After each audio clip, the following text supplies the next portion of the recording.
Hello and welcome to Camp Xbox, where we talk about all things Xbox from the original Xbox to the Series X. And today we are talking about Hitman Contracts, which is a stealth video game that was published by Eidos and developed by Eidos Interactive. This game was released on Windows, PS2, and Xbox. It's actually the second game to appear on the original Xbox, but third game in the franchise. And this game was released April 20th, 2004 here in North America and on the 30th in the EU. Hitman Contracts, at first look, at least when I picked it up, I thought it was going to be a game that took separate contracts for Agent 47 to take, and you would go on your own little adventure in a contained world, kind of like the modern Hitman games. Because a lot of these older ones, especially the one right before this, Hitman 2, has a huge storyline interconnected into it. Actually, this one is a semi-remake of the very first game, Hitman Codename 47, and a slight remake of Hitman 2 as well. It actually reuses a lot of missions from Hitman Codename 47, implementing the newer gameplay style that was introduced in Hitman 2. So it's kind of has the elements of story interconnected, but there is a lot of missions that feel very freeform, and it's just I need to assassinate somebody and get out as quickly as possible. And that's the plot summarized, and I think that's all the plot that Hitman needs. We do have cutscenes kind of interconnecting everything about Agent 47 being critically wounded and trying to heal himself, but I think the main focus is capturing the world of each of the assassination missions, and here I think they do it so well. My favorite part of this game has to be the world and level building. You're going to travel to a lot of different areas, with the whole final section taking place in Hong Kong, and you go to industrial areas, and then you go to giant outdoor snowy areas. It has a really nice variety to it, and each level feels intricate. There is hardly a level that I think feels weak, that maybe they didn't focus on it too much in its small scale.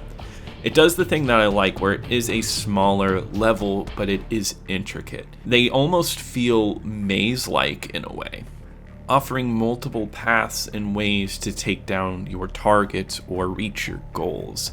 And I really love that about this game. There are many levels here that feel like the whole world is open to you, and you could royally screw up and just kill everybody along the way, or you could just figure it out perfectly, taking the right disguises to assassinate your targets while being unnoticed. And I think it's that openness of the goal that makes the Hitman franchise so rewarding and easy to return to. It's that opportunity to be creative in your puzzle solving. Because at its core, Hitman is almost like a puzzle game, figuring out which pieces go together in order to reach your goal. But it's so open-ended that you could do it in so many different ways. It's easy to beat this game, run back through, and try to get that silent assassin status that is really tough to get, but feels ultra rewarding when you reach there. Gameplay-wise, I think the movement is a bit odd going back to it, but you get really used to it, and it honestly feels pretty precise. Shooting, sneaking, it all feels really solid. And I think it all comes together to work well with navigating these different levels.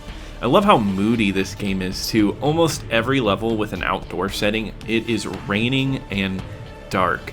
The mood in this one's just really eerie in a way. It has this persisting doom almost, and that's really helped by the soundtrack, done by Jesper Kyd, who normally does orchestral soundtracks, but here he goes full electronic, and it's like dark ambient, just a lot of dark trance noises. And as a fan of electronic music, I absolutely love this, and I think it works so well with this game when you're traversing and you don't know whenever an enemy is going to turn around and be around the corner and you're going to have to sneak. It adds this sense of thrill to everything, and I highly recommend checking out this soundtrack. It's one of my favorites that I've come across reviewing games here on Camp Xbox. And if you ever go back to this game, and let's say you had to play one level as an example of what this game has, I highly recommend the cargo level. This one has so much working for it. At first, you start in front of a biker bar, and you have to work your way through the biker bar to reach the back exit. And then once you hit the back exit, you're in the docks area, and there's cops, but there's also a SWAT team. Oh, and there's also criminals there as well.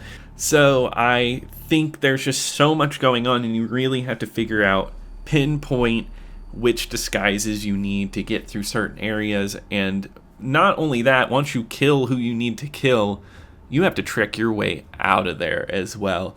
It has a lot of thinking to it, and I really think the mood on this level is great too. I highly recommend playing that one. There is one kind of complaint I have for this. At the end of the game, you do reach Hong Kong, and this takes up multiple levels.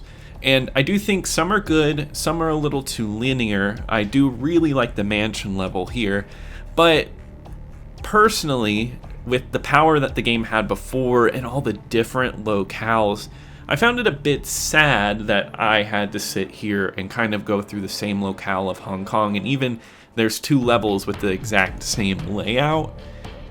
I found that a tad bit boring and would have liked to see a little bit more, a little bit of variation.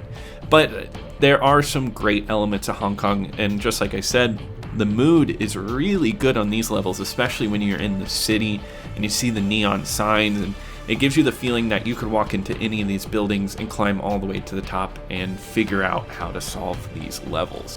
So if you can't tell, I do really like this game, and I do recommend you checking this out. Like I said, it is available on Xbox, PS2, but it actually got an HD remaster for PS3 and 360 as well. So it is available for you to get your hands on and try out. It does a great job of just building that mood, great level puzzle solving. Even with some minor issues, it's a really solid release and a good addition to your Xbox collection. Now, getting into my ranking list, Hitman Contracts does not reach into my top 10, unfortunately, but it's going to sit right outside of it. It's going to sit right at number 11. I'm going to put it right above Tony Hawk's Pro Skater 4 because I do think it's a little bit more replayable than Tony Hawk's Pro Skater 4, just because I think the controls in Hitman Contracts are really solid. But I'm going to put it right under Mortal Kombat Deception because I think that's one of the most definitive 3D fighting games of the generation. And I would say I would go back to Mortal Kombat Deception before Hitman Contracts.